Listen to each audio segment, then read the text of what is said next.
I caught the delicate scent of distant prey and stopped, digging my paws into the earth.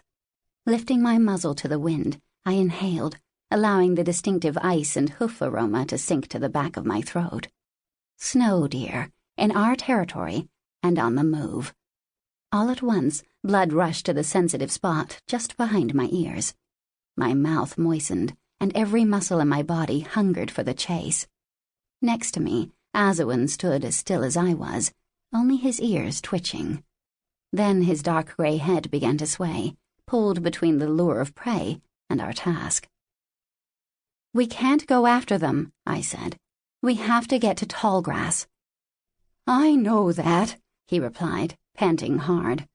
We'd run most of the way across our territory at full pelt. "I'm coming." Neither of us moved. I could, just barely, restrain myself from following the prey scent, but I couldn't bring myself to move away from it. Neither could Azuan. The small cluster of pine trees in which we stood blocked out the early morning sun, allowing thick drops of moisture to form on Azuan's fur. His entire body now strained toward the prey. As a fresh gust of deer scent washed over us, I closed my eyes. A painful yank on the fur of my chest made me yelp. I glared down to see dark eyes peering at me out of a gleaming black feathered head and a sharp beak poised to jab at my paw. I stepped back. Tlittu raised his wings as if to take flight, then strode forward to stand under my chin, staying within stabbing distance.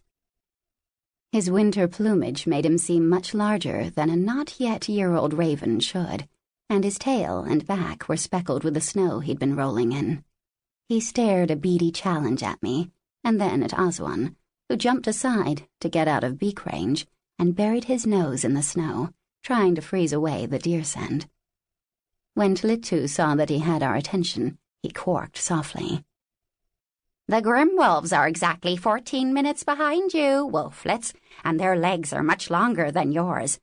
They will catch up." My throat tightened. I'd thought we had more time.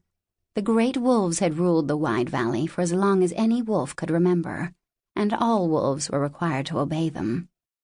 An angry howl made all three of us cringe. "Stop!" The command in the great wolf Frandra's voice was clear. "And wait for us. Stay at the pine grove. We will come for you." "How do they know where we are?" I demanded. "Their noses can't be all that good." We'd heard rumors that the great wolves could read the minds of other wolves. Azuan claimed the great wolves made up those stories themselves. "They smell us and they smell pine," he said firmly. "And they're guessing." "It doesn't matter, wolves," Tlittu rasped. "The longer you blather, the closer they get." I took a deep breath, calming myself. The great wolves would catch up with us in the end, and when they did, they would be angry. But I was determined to make it to the tall grass plain before they found us, no matter what the consequence. For on the morning wind there rode another scent, one even more potent than that of the snow deer. A scent of sweat and flesh, of smoke and pine, of meat cooked over fire. The scent of the humans who shared our hunt. The ground beneath our paws was softening with the beginnings of the thaw, and the breeze that ruffled our fur sang of winter's weakening. For 3 nights, the ice moon had narrowed to the smallest of crescents and then faded to darkness, and with the waning of the ice moon, the wolves and humans of the wide valley could be together once again. It had been 3 moons since we'd last seen our humans, on a cool autumn morning when the humans and wolves of the wide valley had nearly gone to war. If we had done so, every wolf and human in the valley would have been killed by order of the Greatwolves. I had stopped that war with the help of my packmates, and in doing so had convinced the leader of the Greatwolves to spare us. In exchange, I had made a promise that for 1 year I would ensure that the wolves and humans of the wide valley did not fight. If I succeeded, the wide valley wolves and humans would live. If I failed, the great wolves would kill us all.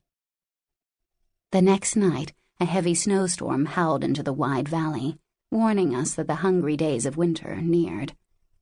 Wolves and humans, along with every other creature in the valley, would have to struggle to survive the harsh winter, and so the great wolves gave us 3 moons to prepare before we took on the task of keeping peace between human and wolf, as long as we stayed away from the humans during that time. Today was the day our task was to begin, but 2 nights ago, the great wolves had ordered us to come to them as soon as the ice moon waned. Instead, awoken by Tlittu's warning, we'd fled. I met Azawin's eyes and filled my throat with the cool morning air. The great wolves had lied to us too many times.